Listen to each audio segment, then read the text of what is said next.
आज 1 मे महाराष्ट्र दिन तसेच कामगार दिन आणि आज आलेल्या योगात आणखी भर पडली ती बुद्ध पौर्णिमेची।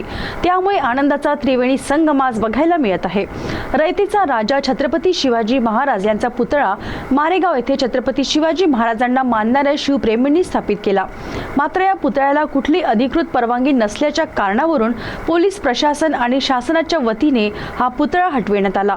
ही बाब शिवप्रेमींना कळताच त्यांनी या घटनेचा तीव्र निषेध नोंदवला आणि शहरात तणावपूर्ण वातावरण निर्माण झाले। मालेगावात छत्रपती शिवाजी महाराजांचा एकही पुतळा नसल्याने हा पुतळा बसविण्यात आला, परंतु जेव्हा बसविण्यात आला त्यापूर्वीच कारवाई का नाही झाली असा संतप्त सवाल नागरिकांनी उपस्थित केला।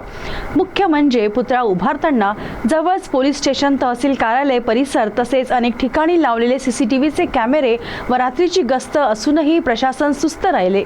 हा धागा पकडून मारेगावातील शिष्टमंडळ, स्थानिक नेते व प्रशासन यांच्यात बैठक घेण्यात आली आणि छत्रपती शिवाजी महाराजांच्या पुतळ्याकरिता 2 जागांचा प्रस्ताव मांडण्यात आला। यापैकी एका ठिकाणी अधिकृतरित्या पुतळा उभारण्यासाठी आवश्यक परवानग्या त्वरित देण्यात येतील असा एकमताने निर्णय घेण्यात आला।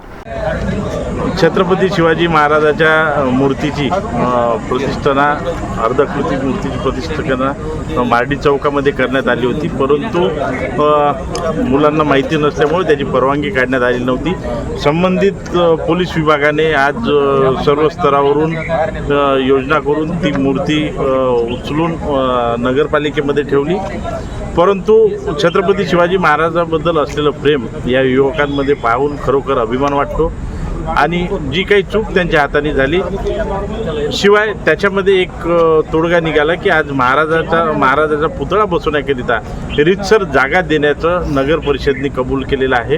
हे अभिमानाची बाब आहे आणि त्याच्या सर्व परवानग्या काढून येणाऱ्या काही महिन्यातच छत्रपती शिवाजी महाराजांचा अश्वरूढ पुतळा मारेगाव येथे स्थापन करण्यात येणार आहे। शिवाय आज बैठकीत बोलत असताना रॉबिन हुड साहेबांना एवढीच विनंती केली की महाराजाच्या प्रेमापोटी मुलांनी तो पुतळा तिथे बसवला, तुम्ही तो पुतळा व्यवस्थित उचलून नगरपालिकेला ठेवला, मुलांना समजून सांगितलं, मुलांनी समजती भूमिका घेतली आणि म्हणून इथं शिकणारी मुलं आहेत, स्पर्धा परीक्षेचे त्याच्यामध्ये काही मुलं आहेत असं मला कळलं, त्याच्यामुळे त्यांच्यावर कुठली कारवाई होऊ नये आणि शहरातल्या कुठल्याही व्यक्तीचं कुठलीही तक्रार त्याबद्दल याच्यामध्ये नाही। आणि साहेबांनी सुद्धा आम्हाला प्रॉमिस केलेलं आहे की बा असं होऊ नये, याकरिता आम्ही वरिष्ठ अधिकाऱ्यासोबत बोलू आणि योग्य तो तोडगा काढू। सर्वांना महाराष्ट्र दिनाच्या हार्दिक शुभेच्छा।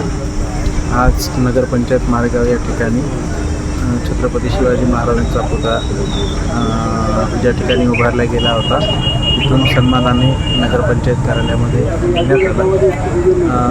तदनंतर माननीय आमदार महोदय राजूभाऊ उंबरकर, आपले SP साहेब सर्वजण इथे जमले असता चर्चा झाली की छत्रपती शिवाजी महाराजांचा अश्वारूढ पुतळा मारेगाव शहरात पाहावा, यासाठी योग्य जागेचा शोध घेऊन यामध्ये पुतळा समितीमार्फत पुढील कार्य करणे यासाठी सद्यस्थितीत 2 जागा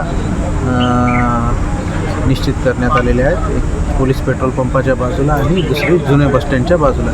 यापैकी जी जागा योग्य असेल त्या जागेवर महाराजांचा अश्वारूढ पुतळा उभारण्यासंदर्भातील पुढील कार्यवाही करण्यात येईल। धन्यवाद।